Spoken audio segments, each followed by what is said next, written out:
Bonjour, je vais vous parler de monnaie libre. Il y a d'une part le concept de la monnaie libre, d'autre part la June, notée G1 avec une brève sur le G, qui est la première monnaie libre en circulation. Commençons par parler de monnaie en général, ou d'argent. J'ai longtemps cru que l'argent était une contrepartie d'un travail fourni, et donc quelqu'un qui n'a pas d'argent, ou pas assez, pourrait s'en procurer en travaillant plus ou mieux. Mais ce n'est pas aussi simple. Pour transformer le travail en argent, il faut un acheteur, et il faut que cet acheteur ait de l'argent. Je vais vous montrer une petite fable. L'action se situe dans un village d'Autriche en 1932, c'est-à-dire à un moment où l'argent manque à tout le monde. Imaginez pendant un court instant que tout le monde soit endetté. Alors ça, j'ai pas besoin de l'imaginer. C'est sûr. Soyez attentifs, je vous prie. Un visiteur arrive dans notre ville. Il se rend chez Zenzer et demande une chambre.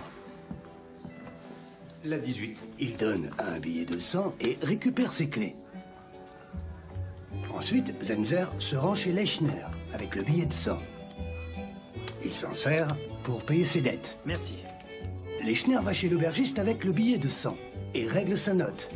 Merci. L'aubergiste va chez Tony pour lui acheter des saucisses et de la viande. Bonne journée. Gertie. Gertie. Et Tony va voir Gertie avec le billet de 100 et lui rend enfin l'argent qu'il lui doit. Et ensuite Gertie se rend chez Zenzer où elle paye la note qu'elle lui doit pour la chambre qu'elle utilise tout le temps.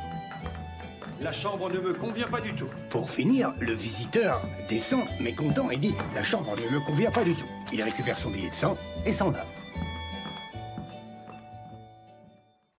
Un seul billet du visiteur permet de régler 5 dettes. En l'absence de monnaie, ou lorsqu'elle est insuffisante, l'économie se bloque. On peut la voir comme l'huile dans les rouages de l'économie. Vous pouvez avoir une machine en état de fonctionner, comme l'économie de ce village, mais bloquée par manque d'huile. Une des fonctions essentielles de la monnaie est de permettre les échanges. Des naufragés sur une île choisiront par exemple d'utiliser des coquillages. Alors si ce n'est pas le travail qui crée la monnaie, c'est quoi ? Dans le monde d'aujourd'hui, ce sont essentiellement les crédits bancaires. Sur 10 € que nous utilisons, plus de 9 sont de la monnaie issue d'un crédit. Les euros en circulation sont donc créés par les banques privées, à partir de rien, lorsqu'une personne, une entreprise ou un État négocie et obtient un crédit. La création monétaire, représentée par ce robinet, est aujourd'hui un service privé et payant. L'euro et d'autres monnaies comme le dollar, le franc suisse, le yen sont des monnaies dettes, car porteuses d'une dette. Alors que se passe-t-il quand on rembourse sa dette ? Vous le savez sûrement, on verse à la banque le montant du crédit et un intérêt, ici en rouge. On sait que la banque encaisse l'intérêt, mais que devient le montant principal ? Il est détruit. La monnaie dette a été créée du néant, elle retourne au néant. Conséquence, une grande partie de la masse monétaire que nous utilisons est destinée à être détruite lorsque son heure sonnera. Collectivement, nous sommes contraints de perpétuellement recourir au crédit pour disposer de monnaie, y compris les États. La création monétaire des Junes est très différente. Elle est spontanée, quotidienne, gratuite et uniformément répartie sur les membres. Quels membres ? Je parle là des personnes qui sont entrées dans la toile de confiance que je définirai plus tard. Chacune de ces personnes voit chaque jour une dizaine de Junes apparaître sur son compte.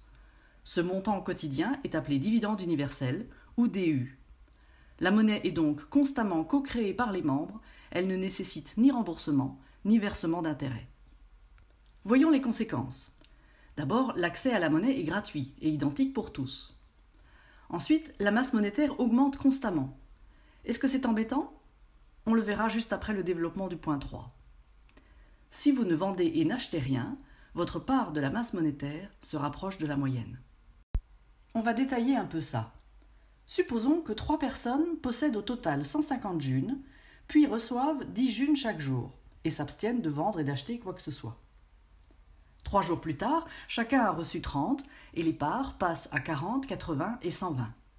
Attention, je dis reçues, mais les Junes ne viennent de nulle part. Elles apparaissent sur votre compte à partir de rien, exactement comme lorsque le banquier vous accorde un crédit en euros.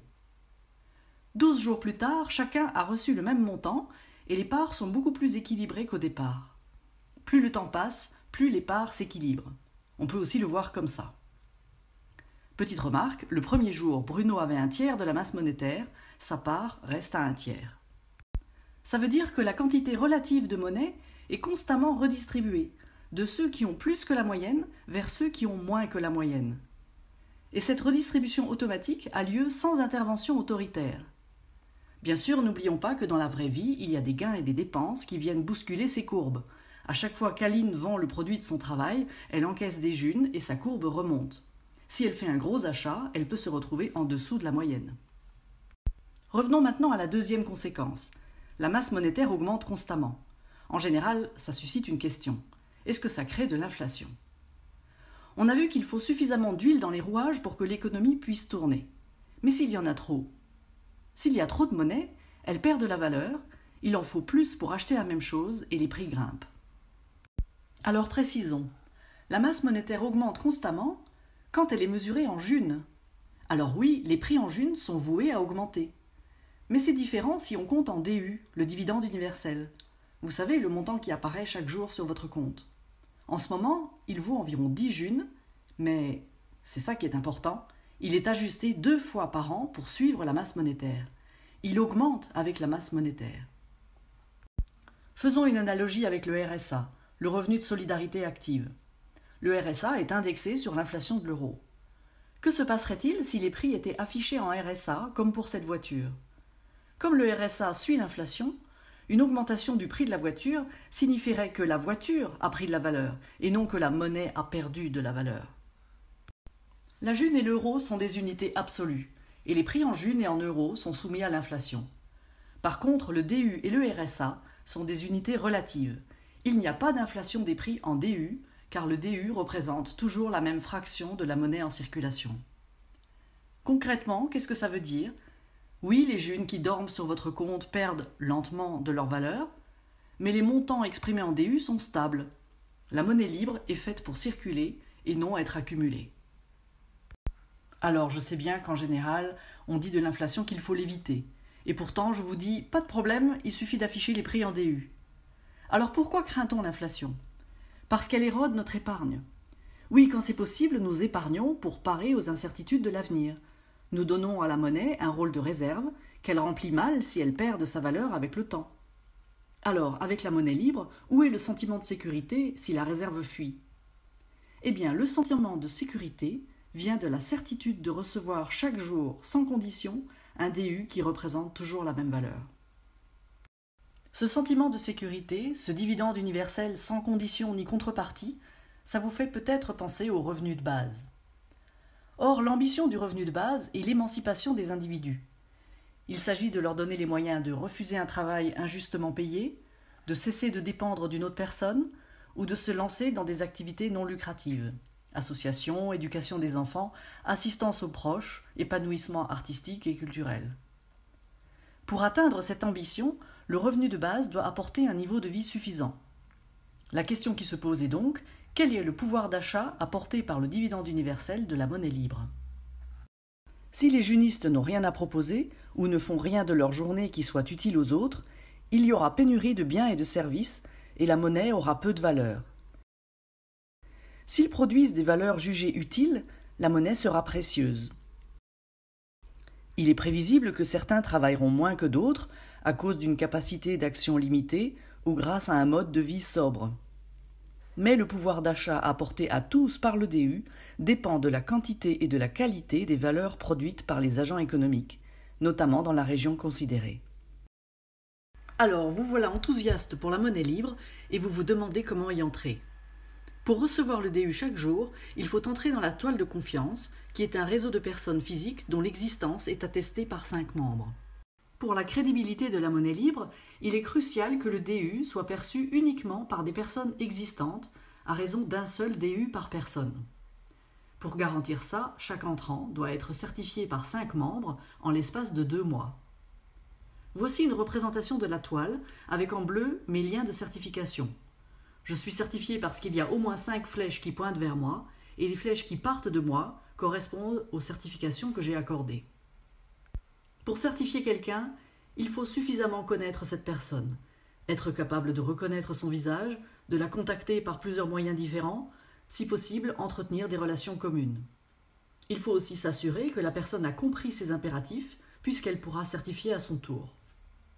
Voici une région du réseau qui montre des membres avec des liens peu nombreux ou peu variés. Cela représente un danger pour la toile de confiance, car un petit nombre de membres mal intentionnés pourrait développer un sous-réseau de fausses identités. Pour éviter ça, il existe une règle de distance maximale aux membres les plus connectés. Cette règle limite la capacité de certification des personnes qu'on voit ici. Maintenant, comment trouver des certificateurs ? Il existe une carte et un annuaire des membres et un forum avec un calendrier des événements. Des visioconférences, par exemple. Autre bon moyen de prendre des contacts, utilisez la June sans attendre d'être certifié. En effet, vous pouvez créer dès aujourd'hui un compte portefeuille. Il ne recevra pas de DU car il n'est pas associé à une identité certifiée, mais vous permettra de vendre des biens et des services en June. Et dès que vous avez des Junes, vous pouvez évidemment les dépenser. Le compte portefeuille est aussi le moyen pour des entreprises d'entrer dans la June. Elles ne sont pas certifiées car ce ne sont pas des personnes physiques, mais elles peuvent faire des échanges en June qu'elles documentent dans une comptabilité séparée, comme les sociétés internationales ont des comptes en plusieurs devises. Vous vous demandez ce qu'on peut acheter et vendre ? Il existe plusieurs sites d'annonces, dont celui-ci qui est calqué sur le Bon Coin. J'ai tiré cette image de la rubrique Fruits et légumes. Concrètement, comment faire ? D'abord, on crée un compte portefeuille. Pour ça, il faut installer le logiciel Cesium sur votre ordinateur. Il vous faudra aussi 2 phrases de passe soigneusement choisies et mémorisées. Une qui vous servira d'identifiant secret, l'autre de mot de passe. Sachez que le système n'a pas de procédure mot de passe perdu. Si vous oubliez une de vos phrases de passe, personne ne pourra vous redonner accès à votre compte. Ensuite, vous suivez une procédure pour créer le compte portefeuille. Vous recevez une clé publique qui est utilisable comme un relevé d'identité bancaire de votre compte. À ce stade, vous pouvez donner et recevoir des Junes et donc effectuer des transactions. Mais vous ne recevez pas le dividende universel car vous n'êtes pas encore dans la toile de confiance. Pour entrer dans la toile de confiance, vous devez trouver 5 ou 6 membres qui sont d'accord pour vous certifier. Attendez d'avoir 5 promesses de certification pour passer au point suivant, car vos 5 certifications devront être enregistrées en moins de 2 mois à partir de la demande d'adhésion. Quand c'est fait, vous demandez l'adhésion dans Cesium et vous demandez aux certificateurs de tenir leurs promesses.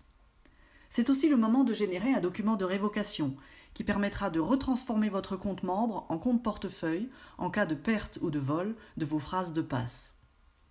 Si tout se passe bien, vous voilà dans la toile de confiance et votre compte portefeuille est devenu un compte membre. Les DU vont apparaître quotidiennement.